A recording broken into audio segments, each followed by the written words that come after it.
कि एक वर्ग PQRS है और उस पर RST एक समद्विबाहु त्रिभुज बना है। कुछ इस प्रकार से है जरा,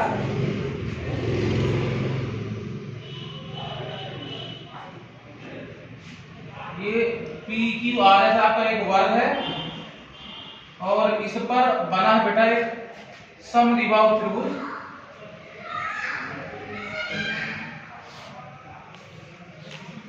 ये आपका समद्विबाहु त्रिभुज है और हमें देखो जरा PQRS और ये है T। अब ये जो त्रिभुज है आपका,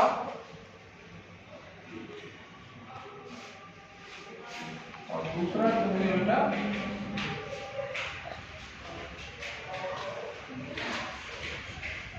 मैं बना दे रहा हूं।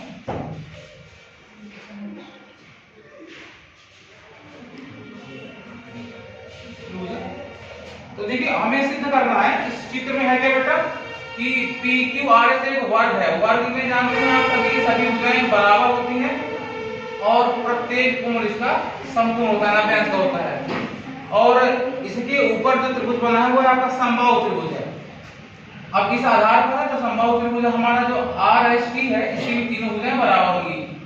तो इसमें हमें दो चीजें प्रूव कर दी है। पहला तो होगी PT, भुजा PT जो है वह बराबर है QT भुजा के, नंबर 1। और नंबर 2 में है हमें यह सिद्ध करना है कि कोण QRT की वैल्यू 150 डिग्री है। ठीक, तो देखिए इसको बताने के लिए पहले तो हमें इन सब की प्रॉपर्टी मालूम होनी चाहिए कि वर्ग एक ऐसा चतुर्भुज होता है जिसकी चारों भुजाएं बराबर होती हैं, प्रत्येक कोण समकोण यानी 90 अंश का होता है, इसके विकर्ण भी बराबर होते हैं। ठीक, और इस पर इस आधार SR पर एक समबाहु त्रिभुज बना है जो कि हमारा RHT है, इसकी भी भुजाएं तीनों बराबर है, प्रत्येक कोण 60 अंश का होता है। अब हम यह देखेंगे कि जो SR भुजा है यह समबाहु त्रिभुज की भी भुजा है और SR भुजा हमारी इस वर्ग की भी है। तो देखिए पहला काम क्या है बेटा कि इसकी उत्पत्ति में देखें तो हमें दिखाना है PT और QT बराबर है। PT क्या है, ये भुजा है और QT ये भुजा है।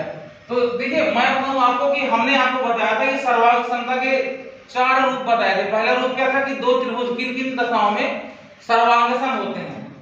नंबर 1, यदि एक त्रिभुज की तीनों भुजाएं दूसरे त्रिभुज की तीनों भुजाओं के बराबर होने पर, एक त्रिभुज मान लीजिए अगर आपका ये है ABC और दूसरा त्रिभुज है आपका PQR, अगर इस त्रिभुज ABC की क्रमशः तीनों भुजाएं दूसरे त्रिभुज PQR की क्रमशः तीनों भुजाओं के बराबर होने पर दोनों त्रिभुज हमारे सर्वांग सम हो जाते हैं। नंबर 1 कंडीशन है, उसे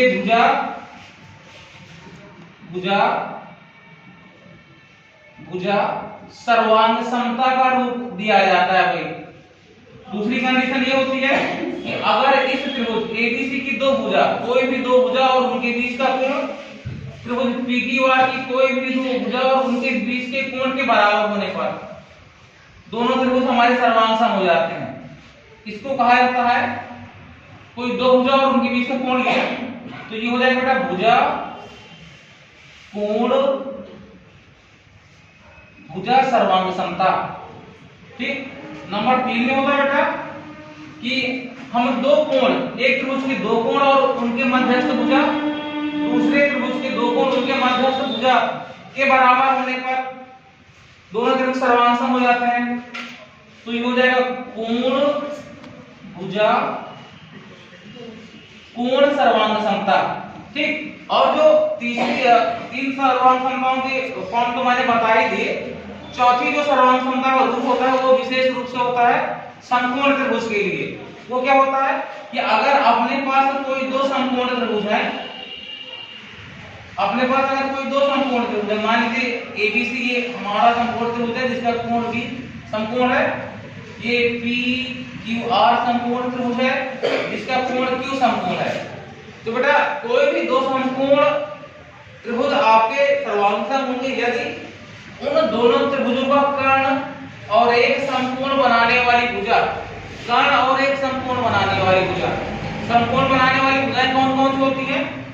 एक लंब और आधार, लंब अथवा आधार और कर्ण दूसरे त्रिभुज के लंब और आधार के क्रमशः बराबर होने पर वह दोनों त्रिभुज भी सर्वांगसम हो जाते हैं।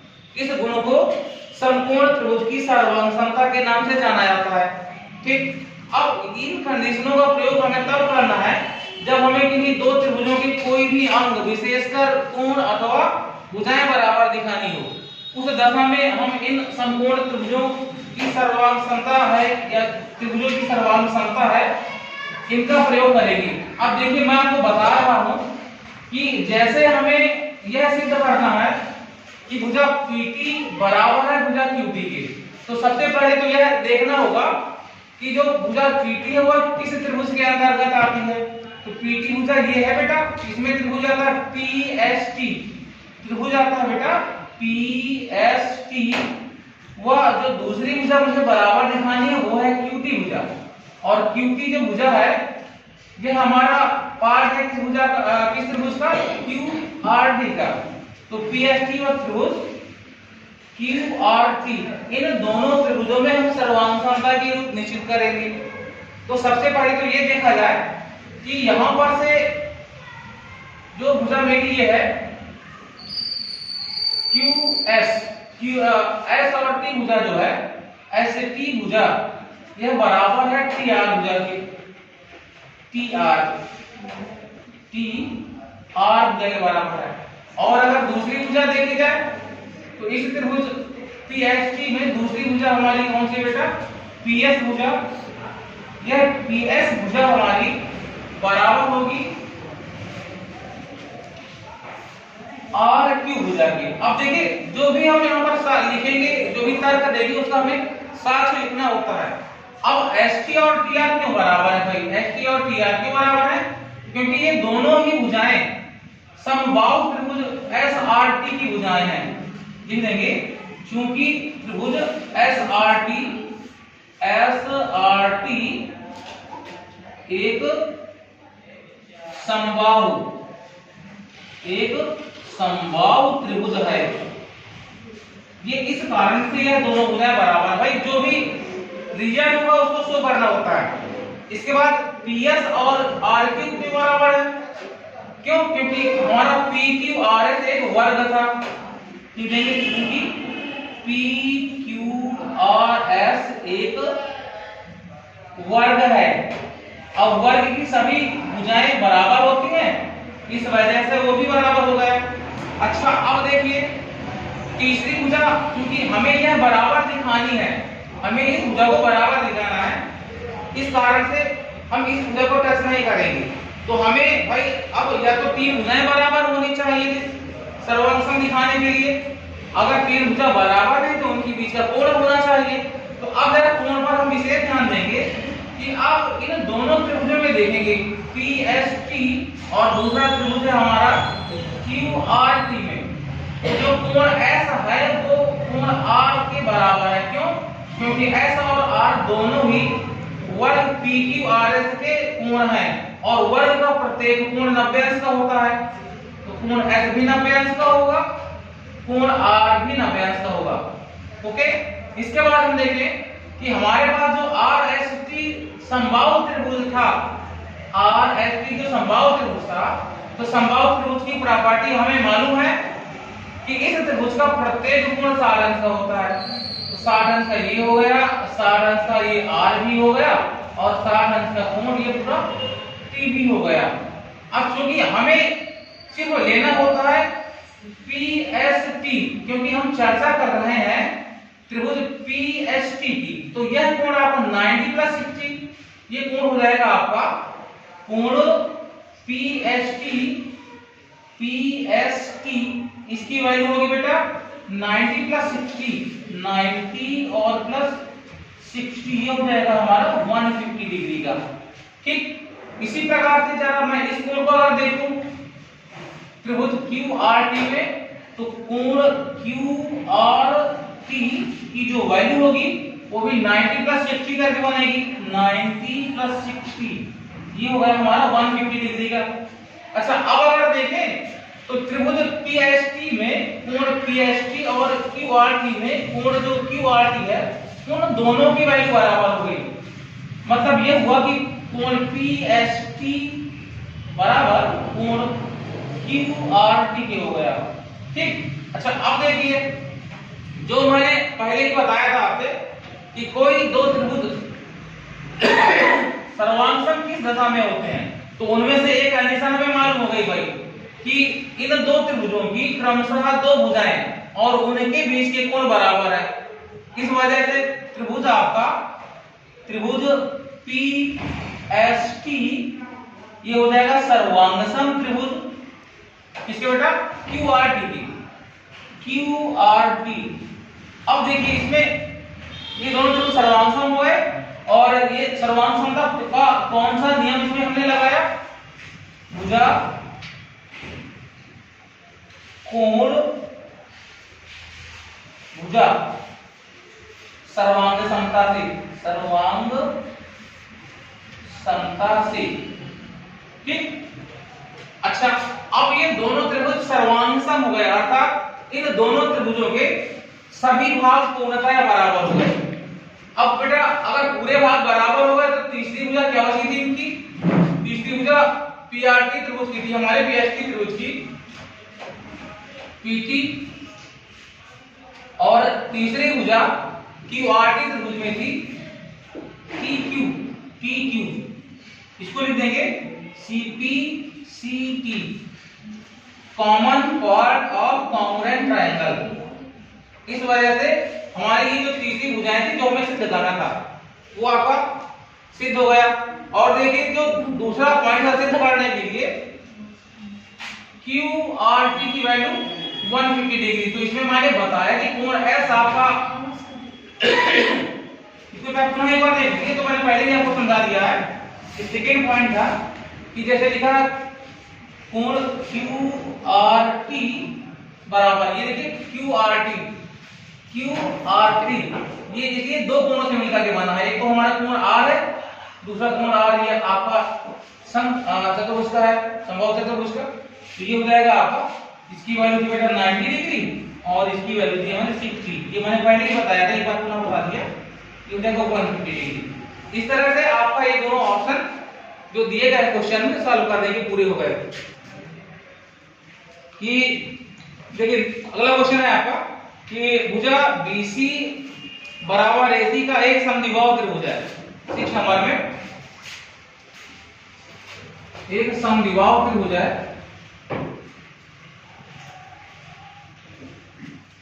ये ABC।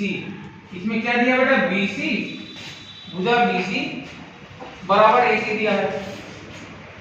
BC ये हो गया और AC ये होगा ये दोनों भुजाएं बराबर हैं। फिर क्या बेटा फिर दिया है कि कोण B व कोण C के समद्विभाजक बिंदु O पर प्रतिच्छेद करते हैं। कोण B व C के समद्विभाजक कोण B व कोण C के समद्विभाजक कोण B व कोण C के समद्विभाजक O पर प्रतिच्छेद करते हैं। ये O हो गया क्योंकि B व C के समद्विभाजक की बात हो रही है तो ये भाग और ये भाग बराबर होंगे। यहाँ से ये भाग और ये भाग बराबर होंगे। फिर पूछा जा रहा है कि यहाँ से ऊपर प्रतिच्छेद करते सिद्ध कीजिए OB और OC बराबर है तथा OA त्रिभुज कोण BAC का समद्विभाजक है। तो थोड़ा सा इसमें लिख देंगे कि दिया है त्रिभुज ABC में AC भुजा बराबर है BC भुजा के। AC भुजा बराबर BC भुजा की AB। अच्छा देखिए थोड़ा सा भुजाएं अलग छूट सकती हैं। यहाँ से बेटा इस तरह से है थोड़ा सा इसको एक बार देख लेंगे पुनः कि 6 नंबर क्वेश्चन था उससे भी आ जाता लेकिन जो ऊपर से के अनुसार भुजा है ABC इसमें बराबर है AB किसकी बेटा AB भुजा बराबर है आपकी AC भुजा की। चलो ठीक। इसके बाद देखो क्या था बेटा ये कोण B व C कि समद्विभाजक त्रिकोण बी है, इसका समद्विभाजक त्रिकोण सी है, इसका समद्विभाजक ओ पर मिलते हैं। तो ये भाग आपका इसके बराबर है और ये वाला भाग इसके बराबर है। क्वेश्चन में दिया है त्रिभुज ए बी सी में ए बी बराबर है इसका ए सी के, ठीक, तथा कोण बी व कोण सी के समद्विभाजक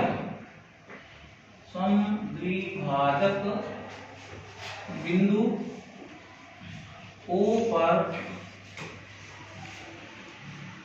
मिलते हैं, बिंदु O पर मिलते हैं। देखिए यहाँ पर। अच्छा, अब हमें सिद्ध क्या करना है? हमें यह सिद्ध करना है, क्या सिद्ध करना है भाई? हमें सिद्ध करना है कि OB बराबर OC तथा OA कोण BAC का समद्विभाजक है। समद्विभाजक OA कौन सा बेटा? ये जो है ये कोण OA BAC का, इस कोण का समद्विभाजक ये सिद्ध करना है। अब देखिए उपपत्ति में ध्यान देंगे, मुझे सबसे पहले यह सिद्ध करना है कि OB और OC बराबर है, OB भुजा OC भुजा बराबर है। तो जरा ध्यान से देखेंगे कि बेटा ये प्रमेय होती है, ये नियम होता है। प्रमेय क्या होता है कि ज्यामिति में कोई भी ऐसा कथन जिसको हम सिद्ध कर देते हैं वो प्रमेय होती है। अब आप देखेंगे त्रिभुज, कोई भी त्रिभुज है उसकी अगर दो भुजाएं बराबर हैं, ये भुजा इसके बराबर है, तो दो भुजा बराबर है उस दशा में उसके सामने के दोनों कोण बराबर होंगे, अथवा दो कोण बराबर हैं उस प्रमेय का विलोम भी है कि अगर बेटा दो कोण बराबर तो उसके सामने की भुजा भी बराबर होती है। मोस्टली ज्यामिति में जितने भी प्रमेय होती हैं हर प्रमेय का विलोम होता है, समांतर क्षेत्रफल वाली प्रमेय को छोड़ करके, क्योंकि क्षेत्रफल की जो प्रमेय होगी वो वहां पर लागू, उनका प्रमेय उनका जो विलोम है प्रमेय का वो वहां पर नहीं लागू होता हर एक प्रमेय के लिए। अच्छा, यहाँ पर देखें तो उपपत्ति में देखेंगे कि अपने पास त्रिभुज एबीसी में, चूंकि त्रिभुज एबीसी में कोण बी बराबर है कोण सी के, ठीक, अगर कोई भी दो भाग बराबर है तो उनमें समान संख्या से अगर भाग कर दिया जाए, गुणा कर दिया है, तो वो जो आएगा उनका परिणाम वो भी बराबर होगा। तो कोण बी का आधा कर दूं मैं और कोण सी का भी आधा कर दूं तो वो भी बराबर हो जाएगा। अच्छा, अब देखिए कोण बी का आधा और कोण सी का आधा ये बराबर है, और ये क्या है बेटा? त्रिभुज बीओसी के अंग है। त्रिभुज बीओसी के लिख देंगे कि त्रिभुज बीओसी में, त्रिभुज बीओसी में 1/2 ये कोण बी हो गया और ये हो गया बेटा 1/2 कोण सी हो गया। अच्छा, अब देखिए ये हो गया आपका b/2, ये हो गया आपका c/2। तो एक ही त्रिभुज की दो कोण बराबर है तो उनकी संगत सामने वाली भुजाएं भी क्या हो जाएंगी? बराबर हो जाएंगी। तो ये हो जाएगा बेटा OB बराबर OC, लिख देंगे समान कोणों के सम्मुख भुजा। अब हमें जो सिद्ध करना था उसका पहला भाग यहां से करेक्ट हो गया। अच्छा, अब क्या सिद्ध करना था? अब हमें यह सिद्ध करना था कि ये जो OA रेखा है, OA रेखा कोण BAC का भी आधा है। तो इसलिए जरा देखेंगे यहां पर दूसरा पार्ट है कि OA कोण BAC का आधा है। इसके लिए जरा देखेंगे कि मैंने आपको बताया था कि यदि हमें कोई भी दो त्रिभुजों में दो कोण अथवा दो भुजाएं बराबर दिखानी है तो उसके लिए हमें यह देखना होता है कि वह कोण अथवा भुजा किस त्रिभुज के भाग हैं। तो बेटा मुझे ये दिखाना है कि OA रेखा इस कोण को दो बराबर भागों में बांटती है, मतलब ये कोण और ये कोण आपस में बराबर हो जाए तो ये हमारा अर्धक सिद्ध हो जाएगा। इसके लिए ले लिया जाए त्रिभुज BOA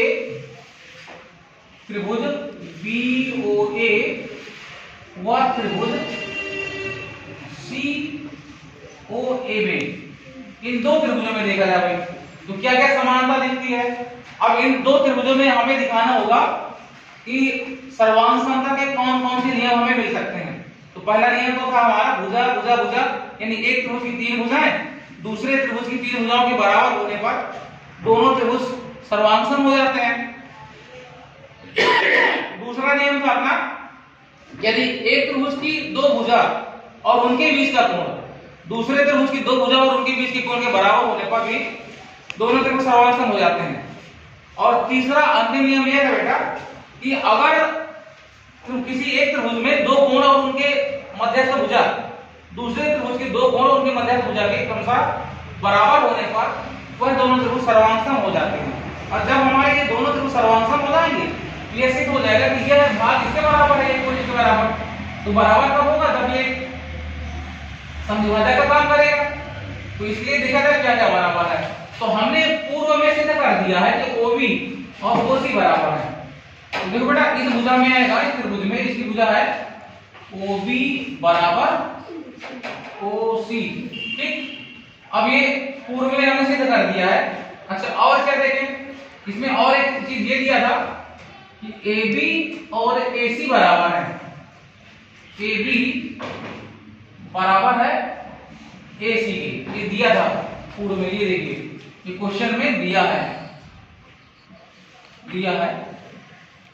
इसमें ये बेटा सिद्ध किया जा चुका है।